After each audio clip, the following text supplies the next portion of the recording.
हम उसे हिजड़ा कहते हैं, हिजड़ा, जो बच्चों को इस्तेमाल करके ताकत दिखाता है, जो बच्चों को इस्तेमाल करके दूसरे मुल्क का मजाक उड़वाता है, वो हिजड़ा है।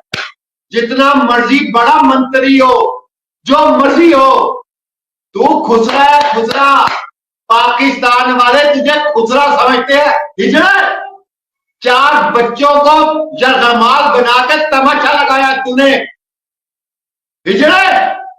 अब मसला ये कहने का है, वो ताकतवर जो लोग हैं वो भी कब तक छुपेंगे? 2 साल बाद कम से कम हमारे भारतीय बहन भाइयों ने ये तो बोलना शुरू किया, कोई ताकतवर हाथ है, ये तो बोलना शुरू किया ना। अभी तक नहीं बोल रहे थे, अब बोलना शुरू किया 2 साल के बाद। 1 साल के बाद या 6 माह के बाद वो अब नाम लेंगे उस पावरफुल बंदे का जिसने ये पूरी गेम खेली है। तो फिर वो उसका इंतजार करें जब जगह जगह से यूट्यूब पे लोग लाइव में बैठ के, क्योंकि इसकी जान तो कोई नहीं छोड़ने लगा, ना हमारी भारतीय बहनें छोड़ने लगी, ना हमारे पाकिस्तानी बहन भाई यूट्यूबर छोड़ने लगे, इसकी जान नहीं छोड़ते। ये बुढ़ी भी हो गई, इसने 18 बच्चे भी पैदा कर लिए, तो अल्लाह टीवी बैठा है और कैल भाई भी बैठा हुआ है, इसको हम नहीं छोड़ेंगे। और दूसरी बात कि आपका इसके पीछे कोई भी मकसद था, वो मकसद आप पूरा कर चुके हैं।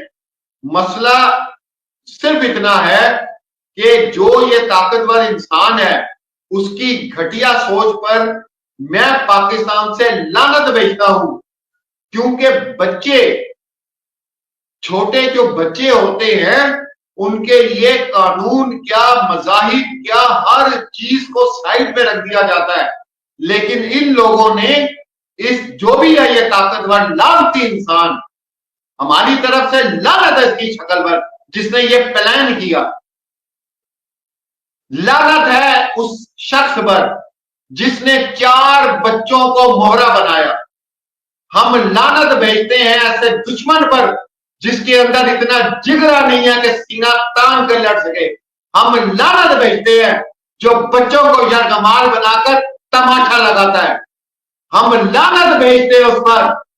अब मसला ये कहने का है कि यकीन करें, वो कोई भी सियासतदान है, मैं नाम नहीं लेना चाहता, उसको अपने भारत से, अपने इंडिया से मोहब्बत नहीं है। और सीमा हैदर केस में उसने ये साबित करके बताया है। उसको अपने इंडिया से मोहब्बत नहीं है भाई, उसको अपने संविधान से मोहब्बत नहीं है, उसको इंडिया के लोगों से मोहब्बत नहीं है। उसने साबित करके बताया है। अगर उसे कुछ है तो सिर्फ और सिर्फ पाकिस्तान से नफरत है और इस्लाम से नफरत है, बस। और उसके लिए वो अपने निजाम की धज्जियां भी उड़वा सकता है, वो आप लोगों को भी कीड़े समझकर मसल देगा अपने पैरों के नीचे। इस केस में उस सियासतदान ने साबित किया है और इसको ये भुगतना पड़ेगा इलेक्शन में, ये भी बता दूं। इसको वोट कोई नहीं डालेगा, ये मैं बता दूं। ये अगर ये समझ रहा है ना कि वो छोटी सी ये चीज करके तो वो बड़ा कोई अजीम बन जाएगा, कोई नहीं बनेगा। देखिए इंडिया कैसा मुल्क है, उसके लिए मेरे से कौन पूछेगा आगे के, कैश भाई से पूछे इंडिया कैसा मुल्क है, या पाकिस्तान कैसा मुल्क है, सुनीता बहन से कौन पूछेगा। अरे भाई गूगल बाबा पड़ा हुआ है, लिखो हर चीज सामने आ जाएगी, करप्शन सामने आ जाएगी, कितने रेप रिपोर्ट होते हैं किस मुल्क में पता चल जाएगा, कौन सा मुल्क भूखमरी से मर रहा है पता चल जाएगा, कौन से मुल्क में फुटपाथ पर सबसे ज्यादा आबादी है पता चल जाएगा, कौन से मुल्क में बाथरूम ही नहीं है हगने के लिए पता चल जाएगा। अरे भाई पता चल जाएगा, ये तो ना कैश भाई कहेंगे ना सुनीता बहन कहेंगी, फैक्ट एंड फिगर्स आपके सामने होंगे, वो आप जाके पढ़ ले। आपके कहने से पाकिस्तान को कोई फर्क नहीं होगा। इसी तरह इस्लाम मजहब क्या है आप जाके रीड कर सकते हैं, सनातन धर्म क्या है आप रीड कर सकते हैं। मैं जो मर्जी कहता रहूं, लेकिन दुनिया का, तारीख का सबसे पुराना मजहब सनातन मजहब है। उसके बाद ये सारे मजाहिब आए हैं, ये तारीख है। ये अगर मैं नहीं मानूंगा तो क्या तारीख बदल जाएगी? नहीं, ये हकीकत है कि दुनिया का सबसे पुराना जो मजहब है वो सनातन धर्म है। बात खत्म हो गई। तो जब ये चीजें पड़ी हैं, ये जो दिमाग है ना बहन, 1960 वाला, 1950 वाला, कि एक औरत के बोलने से, कहने से कोई मुल्क गंदा हो जाएगा, कोई मजहब खराब हो जाएगा, ये वो वाली सोचें हैं। अब तो भरा पड़ा है। मुझे बताएं, मैं थीसिस तैयार करता हूं, मैं कंपैरिजन कर देता हूं आपको कि कौन सा मुल्क अच्छा है कौन सा नहीं है, और फैक्ट के साथ करूंगा। लेकिन मुझे क्या जरूरत है? मुझे कोई जरूरत नहीं है। हम आज भी अपनी, मेरी बहन बैठी है, सरिता बहन है, जितनी मेरी बहनें हैं, अगर ये ना होती, कसम से इस केस के ऊपर कोई बात भी ना करता। ये केस सुनीता बहन जैसी, सरिता बहन, रश्मि बहन, कितनी बहनें हैं, क्राइम एंकर वो साक्षी है, अपना सोनी बहन है, ये इन्होंने जिंदा रखा हुआ है। और हम ना किसी के खिलाफ हैं, लेकिन हम फैक्ट और फिगर पर बात करते हैं।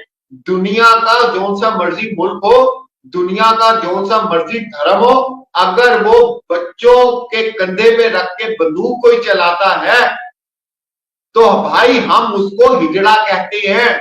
वो हिजड़ा है। और अगर वो आपके भारत में हिजड़ा पाया जाता है तो हमारा कसूर नहीं है, क्योंकि वो हिजड़ा है। हमारा कसूर नहीं है, उसका अपना कसूर है। उसने खुद मजाक उड़वाया है पूरी दुनिया में। वो पूरी दुनिया ये सोच रही है, चले पाकिस्तान जैसा भी मुल्क है, इस्लाम जैसा भी है, लेकिन इंडिया का सिस्टम क्या है भाई, जहां पे बेल खत्म होने को नहीं आ रही। इंडिया का क्या सिस्टम है भाई, जहां पे एक आईओ ने, एक इन्वेस्टिगेशन ऑफिसर ने आपका संविधान जूते की नोक पे रखा हुआ। ये उस बंदे को और उन ताकतवर लोगों को बात समझ नहीं आ रही। अरे यार, हमें कोई तकलीफ नहीं है। हमने, अब जब ये पाकिस्तान इंडिया का मैच हुआ था, हमने 22 आपके मछेरे जो कैद थे उनको आजाद कर दिया, बगैर किसी डिमांड के। डिमांड भी नहीं की कि हमारे छोड़ो तो तुम्हारे छोड़ेंगे, हमने वो भी नहीं किया। अंजू यहां पर आई, आराम से उसने जो भी अपना उसका काम था, जो कुछ भी था, वो करके वापस गई। हमने उसका कोई तमाशा नहीं लगाया। बादल बाबू अवैध तरीके से आया।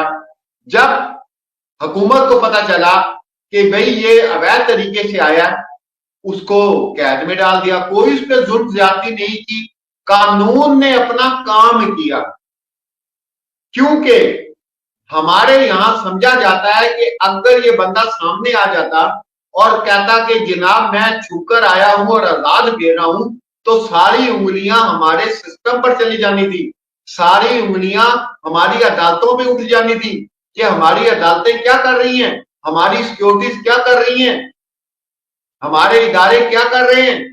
इसलिए ये किया गया, क्योंकि जिस मुल्क में आपका कानून मौजूद होता है तो कानून लागू भी होता है भाई। और अगर कानून लागू नहीं होता तो फिर मुझे कहने दें, जिसकी लाठी उसकी भैंस। फिर इसका मतलब आपका कानून भी उन ताकतवर लोगों के अंडर है। अगर कानून भी काम नहीं कर रहा, अगर अदालतें भी काम नहीं कर रही, सॉरी टू से, इसका मतलब तो ये निकलता है। तो क्या ये कम, मैं समझता हूं बेइज्जती की बात नहीं है कि एक इतना बड़ा मुल्क इस 2% की औरत के लिए, चले इनका वो भी मतलब पूरा हो गया, गालियां भी निकाल दी पाकिस्तान को, इस्लाम की इसने वो भी कर दी, चलो यार अब हो गया, कोई बात नहीं। हमारे तो घंटा फर्क पड़ा भाई। इस औरत के कहने पर हमें पूरी दुनिया से किसी ने प्रोटेस्ट नहीं किया कि पाकिस्तान तो बड़ा गंदा मुल्क है। इस गलीस औरत के इस्लाम पर कीचड़ उछालने से हमें तो किसी ने नहीं कहा जी पाकिस्तानी जो इस्लाम वो है वो बड़ा गंदा है। हमें कोई फर्क नहीं पड़ा, आपको पड़ा। आपको इसलिए पड़ा कि इस वक्त एक ला तोड़ा है उसने आपका, वो उसने आके तमाशा लगाया है आपके भारत में। सनातन धर्म का भी वो मजाक उड़ाती है। उसने पुलिस को नंगा किया, उसने सिस्टम को नंगा किया आपके।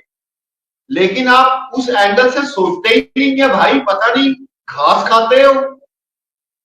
मैं तो यही कहूंगा भाई, घास चरते हो तुम लोग। जो बड़े लोग पीछे बैठे हुए उनको बात नहीं समझ आ रही है।